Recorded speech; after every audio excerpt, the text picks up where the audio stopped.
Welcome back. Last day machine learning categorisation में हमने देखा कि ये 3 तरह के कैटेगरीज होते हैं। तो फर्स्ट हमने जाना कि सुपरवाइज्ड लर्निंग ये क्या है और इसने कैसे इस रोबोट को पहचानना सिखाया कि ये एक एप्पल है। तो यहाँ पर 3 पॉइंट्स हमने जाने, लेबल डेटा, डायरेक्ट फीडबैक और प्रेडिक्ट आउटकम। और ये तीनों पॉइंट्स कैसे काम करते हैं हमने काफ़ी सारे एग्जाम्पल से जाना। तो आज सेकंड कैटेगरी की बारी है। तो सेकंड कैटेगरी है अनसुपरवाइज्ड लर्निंग। तो ये अनसुपरवाइज्ड लर्निंग को भी हम कुछ पॉइंट्स में पहले डिवाइड करते हैं, जैसे नो लेबल्स, मतलब यहाँ पर कोई इनपुट नहीं दिया जा रहा है। नो फीडबैक, क्या आउटपुट होगा एकदम परफेक्टली वो भी नहीं बताया जा रहा है, मतलब इसको सिखाने के लिए कोई सुपरवाइजर या फिर टीचर नहीं है, तो वो अपने से सीख रहा है बाय फाइंडिंग हिडन स्ट्रक्चर। तो फर्स्ट क्वेश्चन हमारे लिए ये होता है कि What is the main difference between supervised and unsupervised learning?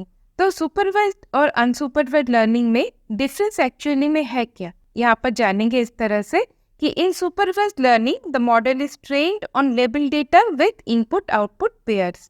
तो लास्ट वीडियो में हमने देखा कि इनपुट आउटपुट पेयर यही इसका कॉन्सेप्ट है, मतलब इनपुट आउटपुट मैपिंग या फिर A to B मैपिंग। और second unsupervised learning deals with unlabeled data and focuses on finding patterns or structure within the data। तो सुपरवाइज्ड में क्या था, इनपुट दे दिया जा रहा था काफ़ी सारा और बताया जा रहा था कि सिखाया जा रहा था, इनफैक्ट टीचिंग दिया जा रहा था कि ऐसे इनपुट आएंगे तो वो आउटपुट का नाम ये होगा। मगर अनसुपरवाइज्ड लर्निंग में क्या होता है कि कोई भी लेबल डेटा नहीं होता है, यहाँ पे सब कुछ अनसॉर्टेड या फिर बिखरे हुए होते हैं। डेटा तो है मगर उसका कोई लेबल नहीं है। फोकस किया जाता है कि कुछ पैटर्न्स या स्ट्रक्चर्स के ऊपर और ढूंढा जाता है कि ये कौन सा ऑब्जेक्ट हो सकता है या फिर ये क्या हो सकता है। तो इसको हम कुछ एग्जांपल से जानेंगे तो और बेहतर हम जान पाएंगे।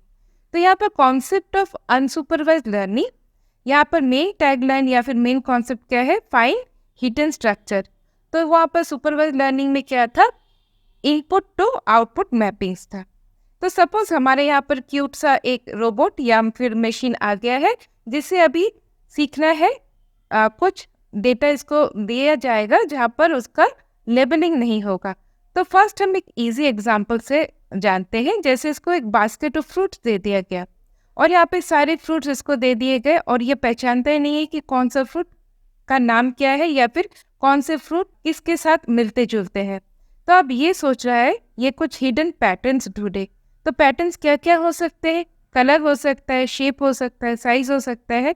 तो ऐसे कुछ हिडन पैटर्न्स के ऊपर वो धीरे धीरे इनकी ग्रुपिंग्स करने की चेष्टा करता है। तो यहाँ पर वो कलर, शेप और साइज के ऊपर उसको जो फ्रूट्स दिए गए थे उनको डिवाइड कर देता है।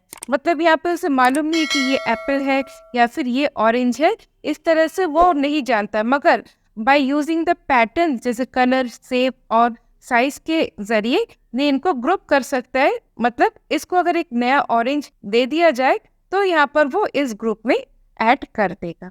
तो ये एक सिंपल सा एग्जांपल है।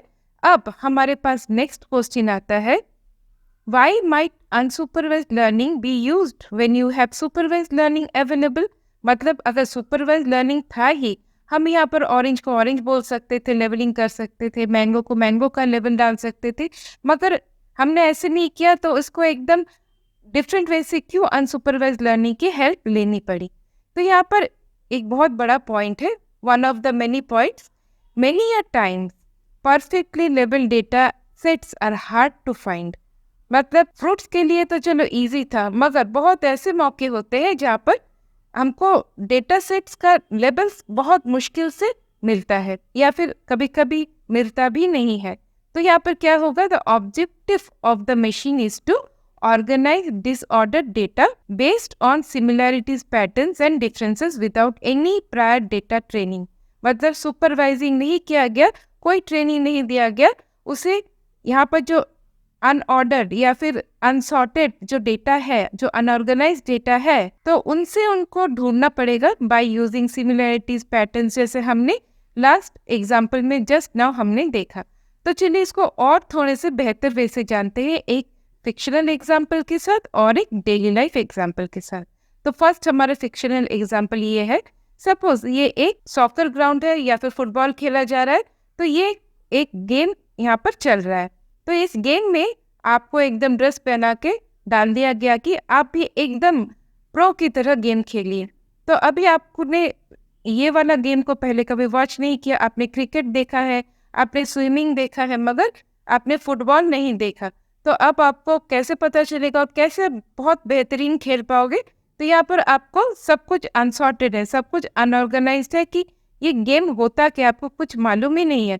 तब धीरे धीरे आप यहाँ पे पैटर्न ढूंढना स्टार्ट करते हो। कैसे पैटर्न्स हो सकते हैं? जैसे प्लेइंग पोजीशन क्या है, या फिर प्लेइंग स्टाइल क्या है, या फिर प्रेफर्ड फुट कौन से, ये पैरों से खेला जाता है या फिर बास्केटबॉल की तरह सिर्फ हाथ से खेला जाता है, या प्लेइंग पैटर्न क्या है। इस तरह से कई सारे आप पैटर्न्स, वेरिएंसेस और रिजेम्बलेंसेस ढूंढते हो, और धीरे धीरे आप उस पर वर्क करके ये रोबोट सीख जाता है कि एकदम बेहतरीन वे से, मतलब उसका परफेक्शन लेवल बहुत ही 90 to 95% एकदम हाई हो जाता है और वो बहुत ही बेहतरीन प्लेयर बन जाता है।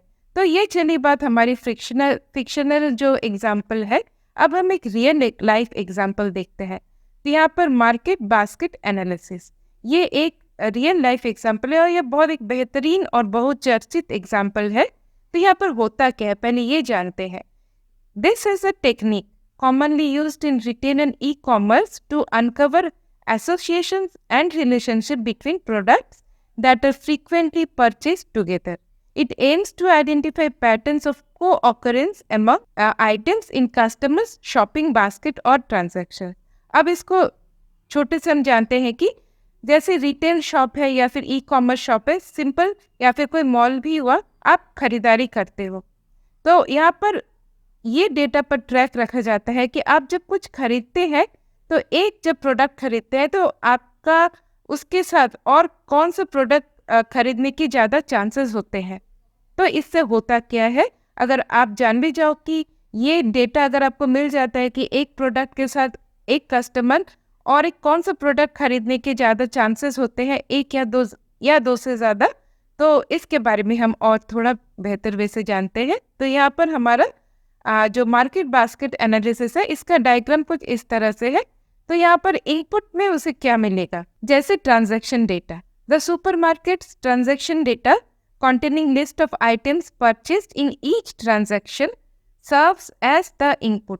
मतलब जब खरीदारी करते हो तो आपका जब ट्रांजैक्शन डेटा होता है, नॉट ओनली खरीदारी, जब आप जैसे आप एक ई कॉमर्स वेबसाइट में गए, आपने अपने चॉइस के हिसाब से कुछ चीज़ें देखी, तो सपोज आप एक मॉल में गए और वहाँ पर आपने कुछ खरीदारी की, जैसे किसी ने एक ब्रेड खरीदा तो उसके ज़्यादा चांसेस बनते हैं कि उसके साथ वो एक बटर खरीदे।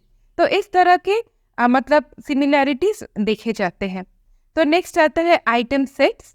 The algorithm identifies frequent item sets which are groups of items that often appear together in transaction. अब हमने लास्ट एमएन वाले ट्यूटोरियल में देखा था कि ऑब्जेक्टिव फंक्शन क्या है और ऑप्टिमाइजेशन एल्गोरिथम क्या है। तो ये ऑब्जेक्टिव फंक्शन और ऑप्टिमाइजेशन एल्गोरिथम, ये दोनों मिलकर कुछ डिसाइड करते हैं कि कौन से ग्रुप ऑफ आइटम्स एक साथ ज्यादा सेट में खरीदे जाते हैं, और वहां से रूल्स निकाला जाता है कि the algorithm generates association rules that describes relationships between items. These rules quantify the likelihood of one item being purchased given the purchase of the another item. मतलब आपने ब्रेड खरीदा तो बटर खरीद सकते हैं या फिर चीज़ खरीद सकते हैं। आपने जैसे यहाँ पर पास्ता खरीदा तो पास्ता सॉस खरीदने के ज़्यादा चांसेस रहते हैं। मिल्क का बॉटल खरीदा तो उसके साथ चांसेस रहते हैं कि आप सीरियल्स कुछ खरीदे। तो इसको और थोड़े से बेहतर वे से इसके नेक्स्ट प्रोसेस को जानते हैं। तो in the context of the example, the supermarket could use the generated association rules to. अब ये जो रूल्स निकले, इससे फायदा क्या होगा कस्टमर हैंडलिंग में?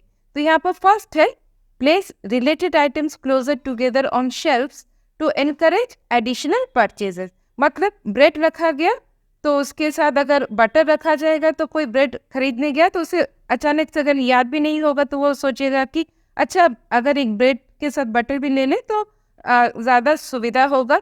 सेकेंड, ऑफर प्रमोशंस टू और discounts on products that tend to be purchase together.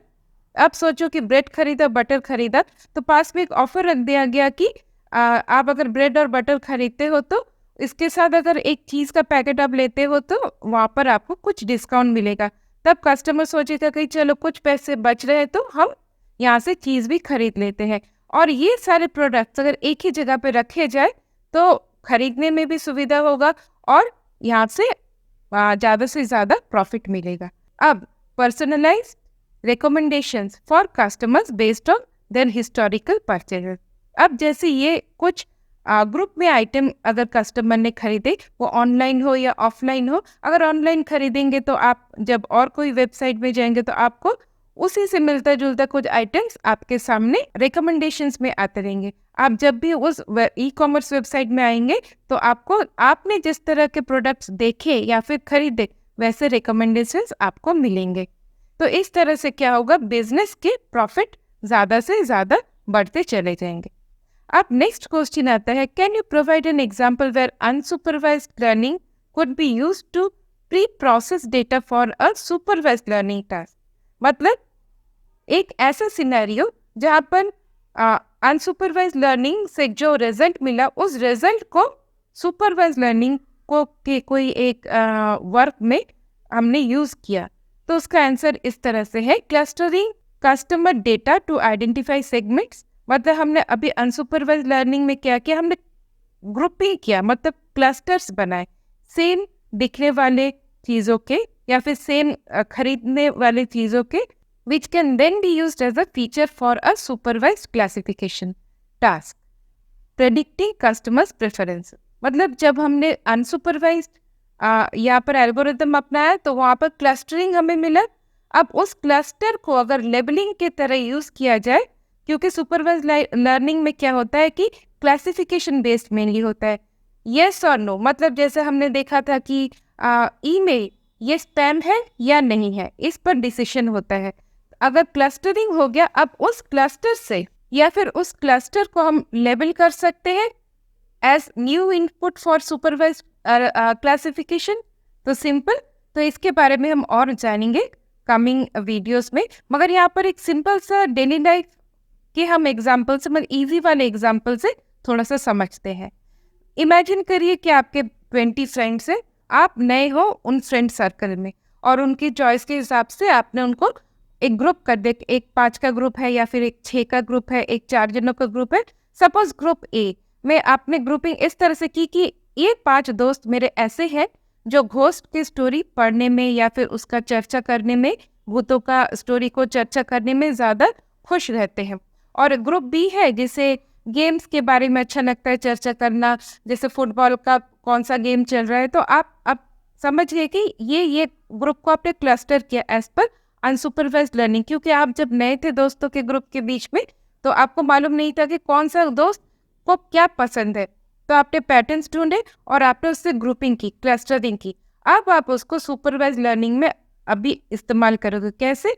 जैसे ग्रुप पे जिन्हें भूतों का कहानी बड़ा पसंद है, अब आप कि कोई एक दोस्त जिसका बर्थडे है तो आपको अभी पहले से जानना नहीं पड़ेगा कि उसे क्या पसंद है। आप सिंपल जाओगे और कोई एक घोस्ट का स्टोरी का किताब आपने खरीदा और आपने उसे गिफ्ट कर दिया। फिर आपको ये परेशानी नहीं होगा कि सोचने में कि हम क्या करेंगे कि ये दोस्त हमसे खुश हो। तो हो गया ना, अनसुपरवाइज्ड लर्निंग से हमें जो डेटा मिला उसको हमने लेबलिंग किया और फिर उसको हमने सुपरवाइज्ड लर्निंग में इस्तेमाल किया। तो इसी तरह से हम एग्जाम्पल्स के थ्रू और भी बाकी पॉइंट्स ऑफ एआई को हम डिस्कस करेंगे। आशा करती हूँ आज का ट्यूटोरियल सिंपल रहा, इजी रहा समझने में, क्योंकि इसको हम और भी बेहतर वे से नेक्स्ट कमिंग वीडियोस में जानेंगे। तो आज के लिए इतना ही, तब तक के लिए बाय बाय।